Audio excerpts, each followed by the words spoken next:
People need to be very careful when they decide to throw away hard drives that they think might be failed. Today we were going down to the garbage area, and on the concrete, not even in the garbage bin, was this hard drive.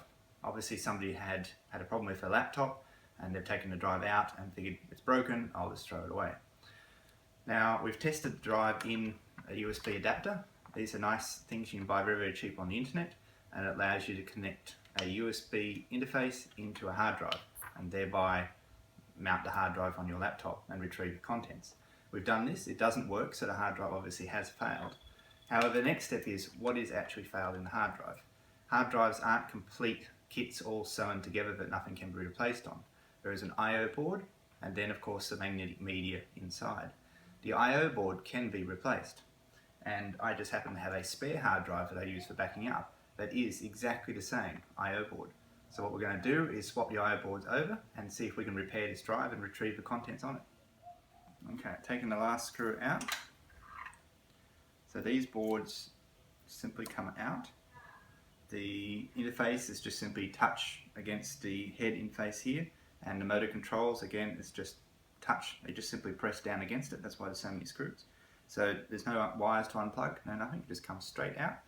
And then we take the failed hard drive and we put the working I/O board on it. In this case I probably only need to put a couple of screws on, but I'll do a few extra just to be sure. And once we've screwed it down, we'll plug it in and see what happens. After putting the board on, we have found that a couple of the I/O pins are slightly different. It's the same model, but newer version or revision of the hard drive. And so it looks like there'll be some incompatibilities with the way the I/O board controls the hard drive, which is unfortunate. However, when we plug it in, we can hear that now the hard drive is spinning up, which it wasn't before, so it at least is trying to access the head. So we know that the motor inside this drive is working fine, and we know that the heads are probably also working fine, but the issue was the I/O board from the original hard drive has failed. So we now know the data on this drive is probably okay if we could just find a board very similar, where we could go onto eBay or Gumtree and look around for the same hard drive, put a search out there and just wait until this particular hard drive came up and purchase it for, $10, $20 or something.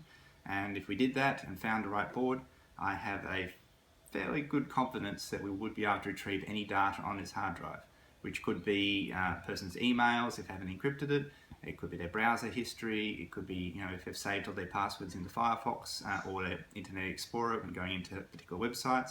We should be able to capture all that. So when you do throw away a hard drive, please destroy it. Get a hammer, put a sledgehammer through it, just whack it, bend it in half, do something so it isn't extremely easy for somebody like myself to go around and pick up and go, oh, this could be interesting, plug it into my laptop using $20 worth of gear and then reading the contents. We live in a crazy world. Stay safe, protect yourself. I'm David Robinson.